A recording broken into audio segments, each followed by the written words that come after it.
I made over $500 million in GTA Online from Cayo Perico Heist alone. It is single-handedly the best money-making activity in all of GTA Online, and I will show you everything you need to know about this heist, including the setups and best routes to take so you can make millions from it too. To start things off, first you need to go to the music locker. You will meet Mini Madrazo and a cutscene will begin. After that, you will need to buy the Kosatka submarine from Warstock and get the Sparrow with it as well. The Sparrow will make our lives infinitely easier, and if you don't have the money, watch my beginner's guide on how I made over $10 million in just 6 days as a beginner. Once you bought the Sparrow and the Kosatka, Pavel will call you. After his call, go to the interaction menu and select Service Vehicles, then Kosatka, and then Request Vehicle Sparrow. The Kosatka should appear on the map, but if for some reason it doesn't, just select Request Kosatka in the same menu. Then fly to the Kosatka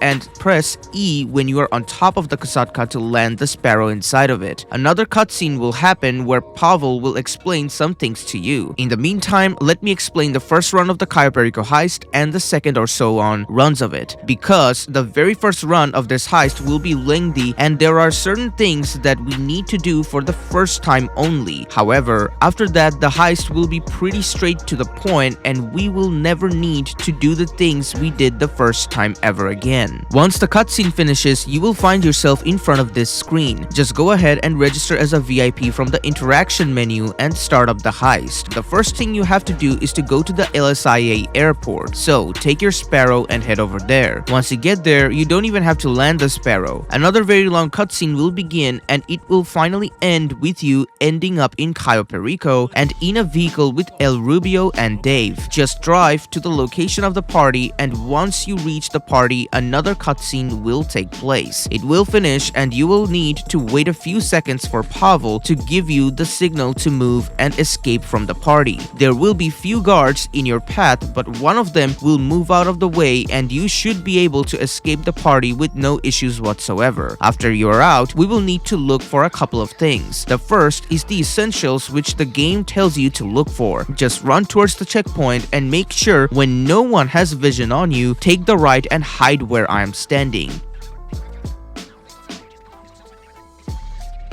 You want to wait here until a patrol goes by, and as soon as the patrol leaves, it will give you an opportunity to run past the cameras and guards and take this jeep and make sure you don't fall into the water, as if you do, you will need to watch those cutscenes again when you restart. Anyway, take the jeep and simply follow the route I am following to stay away from the vision and make it to the compound. Be careful of the bushes in your path. Once you get close to the compound, Pavel will tell you about a radio tower after a few seconds later. Again, follow my route and you can ignore switching vehicles. I did it because the old one was damaged and I wanted a new vehicle. Once you get close to the tower, wait for the guard on bottom to move away and then start climbing. One tip for this heist is that if the guard at the bottom doesn't spawn, that means the electric box will be on the ground floor of the tower. But as you can see, the guard did spawn for me, so I have to climb up in order to find it. Once you find it, complete this minigame where you have to match the numbers with a multiplier of either 1, 2, or 10 and making sure it results as the number on the top of your screen. Once you get the calculation right, you can access the camera from the Sightseer app on your phone. Then a small cutscene will happen, and after it passes, you want to skip right to the basement camera. For the very first run of this heist, you will always get the Madrazo files. However, from the second point onwards, the rewards will always change, and I will explain it when we get on the second run. After the files, change your camera till you get to Office Cam 1. Here, you will find the hidden elevator to basement, and also it's the only room where painting as a secondary target can spawn for solo players. After this, you can now leave the island and continue the heist, but we are not doing that. Instead, we are going to scope out the drainage tunnel for stealth approach, unlock the main dock, investigate the north dock, and airstrip for secondary loot. So, let's go for the drainage tunnel first, as it's the closest from here. I'm simply going to drop down and get back on the jeep and get as close to the drainage tunnel location as possible, shown on the video.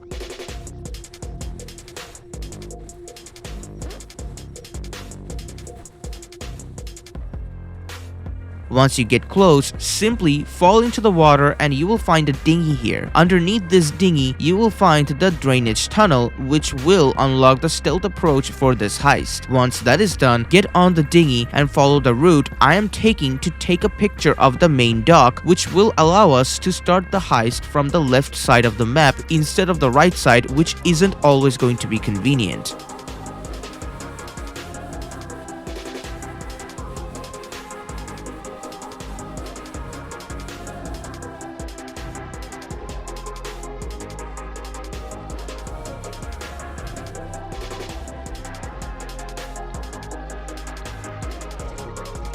After you are done taking a picture of the main dock and sending it to Pavel, get back on the dinghy and head up to the airstrip. Just park like me and do what I do to scope out the secondary loots. Keep in mind, when doing this heist solo, the best secondary loot will be C and then W, then painting in office, and then cash in the last spot. 2 batches of C and paintings will fill the bag, whereas for W it will be 3 and for cash it will be even more. It's important to know that, which is why getting 2 batches of C to spawn as your secondary target is all you need to look for.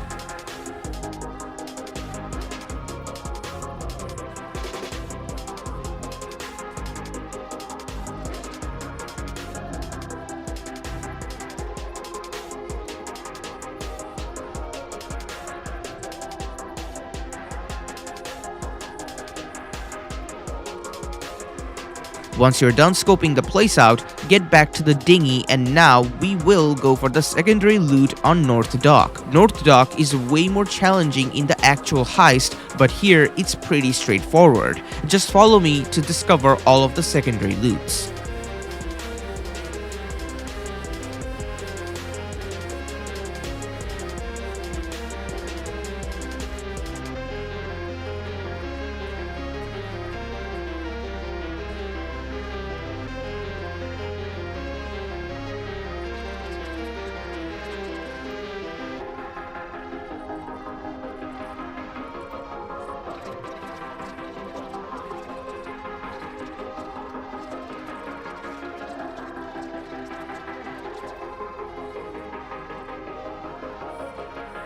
Once all of the secondary loots are scoped out, now all you need to do is go back to the airstrip without getting caught and escape, which means you have to get back to the dinghy again, and after that you should get on the airstrip and then Pavel will ask you to take a picture of this tower. After that, head here and get out of Cayo Perico. Once you land in LSIA, change your spawn point to Kosatka in interaction menu and then jump to an invite-only session to get teleported there. Now we will need to do 3 equipment setup, 1 weapon and 1 vehicle setup. For the vehicle, I will go for the long fin. In this mission, all you have to do is to steal a long fin that is stashed in a police station. First, take your Sparrow out and head over to the station. Once you get close, Pavel will tell you that you need tow truck to pull it and they will show up on the map. Go ahead and steal one of them and then get back to the station. Now, you should kill the cops first and then attach the long fin so it's safer. But after you get out of the station, just go ahead and get killed by the cops, as that will instantly make you lose the wanted level. After that, get back on the cap and just drive it to the yellow point to complete the long fin setup. Now go back to the Kosatka, and next up, we will do the 3 equipment missions. You will skip the demolition charge as we are doing this heist stealth approach, not guns blazing. Because our target is in the safe, we got the safe code mission. If your target is inside the glass, you will get a different mission in this place, which can only happen after the first run of this heist. Safe code is another very simple mission to complete. Go to the casino, take the elevator to the penthouse. If you don't own the penthouse, then go to this yellow lampadati and open the trunk to steal the card to the penthouse apartment. Then make your way there and find the guy in the picture. Kill him, take his card, and then escape from there. On your way back, guards will spawn, so just kill them and escape easily. Then fly away from the cops for a mission accomplished. Next up, fingerprint cloner. Take the Sparrow and fly to the first place. Run to the door and ignore the cameras. Once inside, immediately kill the guards and hack this laptop over here. Once done, get out and fly to the other yellow point. After landing, destroy the cameras this time, otherwise enemies will come after you while you make an escape. Get in inside and steal the fingerprint scanner and fly back to the Kosatka for another mission accomplished. Now, the cutting torch is the last equipment we need. This is a really easy mission. Go to the yellow point. This time it's on top of the construction building, so I will just fly to the top instead of using the elevator. Once on top, land the Sparrow, wear this yellow helmet, go down and do not bump into any guards while looking for a blue cutting torch. Once you find it, take it and make your way back to the Sparrow and fly back to the Kosatka. Lastly, we will need to complete the weapon loadout. Aggressor is the one we will go for, but before we do that, make sure you buy suppressors for $5,000. You will only need to buy them once, and after that they will be always available. Once that's done, start up the weapon loadout, Aggressor. If at this point the game says to go to Merryweather HQ, simply get into another invite-only session. Then try again until you get a different objective other than this. Because this mission is very long and unnecessary compared to the other variant, which is very short and simple. Once you finally get a different objective, make your way towards the yellow point and instead of going below, park your Sparrow on top of the tower. Now, get in and start killing enemies exactly the way I show you. If you kill the first guy before entering the doors, you will not ring the alarm, which will allow you to kill the rest of the enemies very easily. Once you get rid of them all, go to this weapons locker and press E. After that, you'll need to hack this computer and then the locker will be unlocked. Go to that locker and press E again and then take the weapons and head for the elevator. But here, make sure you press Q and not E, as we want to go to the roof and not bottom. Once you are out, either 1 or 2 buzzards will spawn, with each having 1 thug in the side. All you want is to kill the thug on the side of the buzzards, as they are the only ones who will shoot you, and after you kill them, the buzzards will simply follow you like mosquitoes, unable to do anything. That's when you want to make it to the Kosatka for the last setup completion. Now, go in first person before you begin the heist and start up the heist. As I got 2 C's in the airstrip, selecting main dock and making my way there is much quicker than going from the north dock. So, I will select main dock and everything else will remain default. The reason we want to start the heist while being in the first person is that it will allow us to control our character when the heist starts instantly after the cutscene, instead of a few seconds in the case of starting the heist in the third person camera. Now, for this run, I will be going for the airstrip, but for the next one, I will show you how to do the north dock. But in my opinion, you should always stick to the airstrip over the north dock, as this is consistent and just easier than north dock. I would rather take a lower loot percentage by coming here than going to north dock, which risks a lot more. But just follow what I am doing and only kill the targets I am killing. I will also show you the method of going to the top locker in case you got a spawn of loot there. But once you're done taking your secondary targets, now just take the long fiend back and head straight for the drainage tunnel.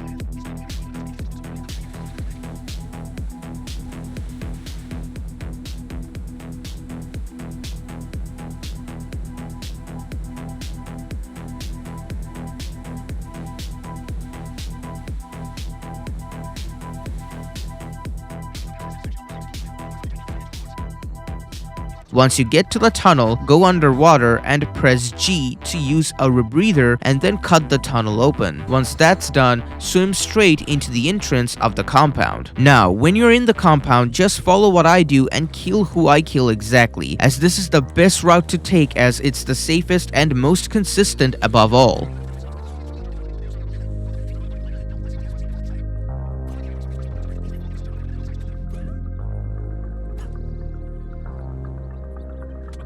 If you don't get a key like me, don't worry, as for you, the way to get to the basement will always be by going to the elevator from the office room, which you will need to hack. But I will show you the same fingerprint hack as well. Also, make sure to play with the shotgun here, as it's much easier to quickly kill someone if you haven't killed them or bumped into them accidentally. Always check the safe in the office room for extra money as well.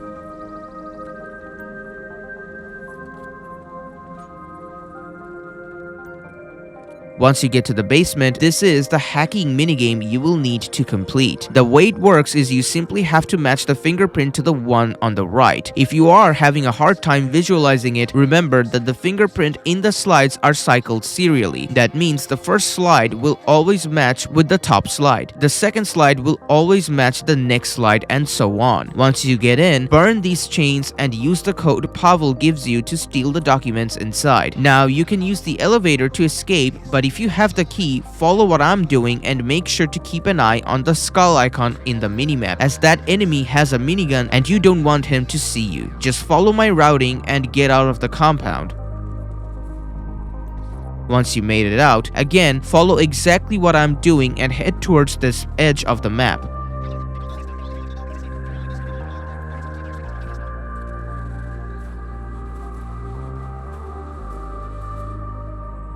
Once you're underwater, use a rebreather and swim towards this dinosaur skeleton over here, as that will make you escape Cayo Perico.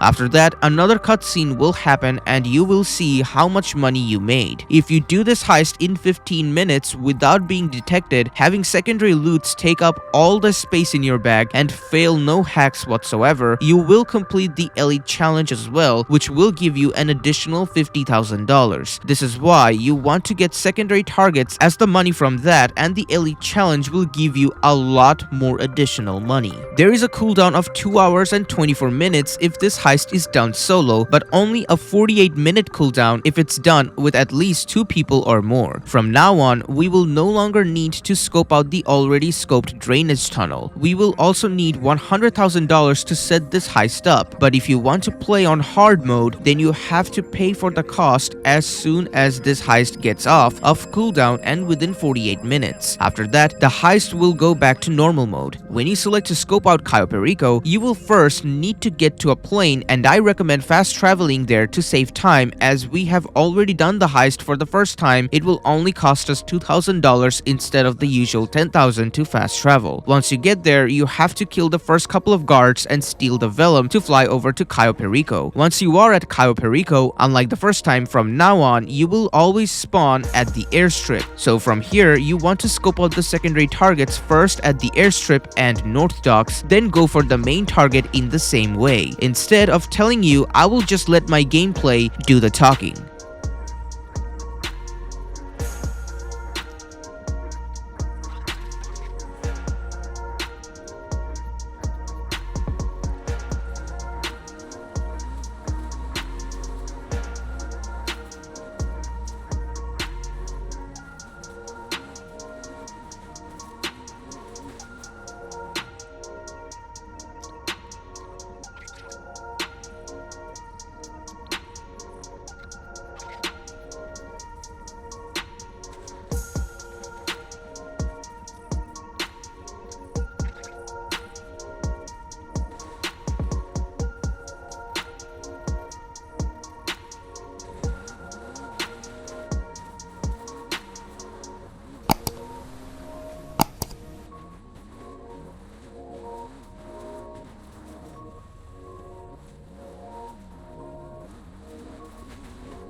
Once it's all done, I always get caught by the guards as they throw me all the way back to the airstrip where I get to escape the island faster. After you get back to Ellis, do the setups and everything as usual. I got bearer bonds this time, which means for me, it's another primary target which is inside of the safe. The targets that can spawn inside the glasses are Cincimito Tequila, Ruby Necklace, Pink Diamond, and the Panther statue in special occasions. And here are the values of them all in every difficulty. If you want to watch and see what happens if you get a target inside of the glass, please watch this video because I did that on this video. But other than that, you will do the exact same things again, and this time I will show you how I cleared the North Docks before making it to the compound. Again, you almost never want to come to North Dock as this is super inconsistent and a lot of the times your stealth will be broken even if you are playing well within your margins. I'm only showing this for the tutorial's sake, but I would personally go for Airstrip and take the slightly cheaper loot and play safe if I don't get the best secondary loots there. And from that point onward, you want to do the rest of the heist the exact same way until you escape Cayo Perico.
And that is the ultimate guide on how to complete the Cayo Perico heist and make millions in GTA Online. If this dummies guide helped you out, please subscribe to the channel and become a member to support me and watch my videos earlier than everyone else. Thanks to D7Man2000 for being a loyal member and supporter of this channel. Thank you for watching. Perfect Enrager signing out.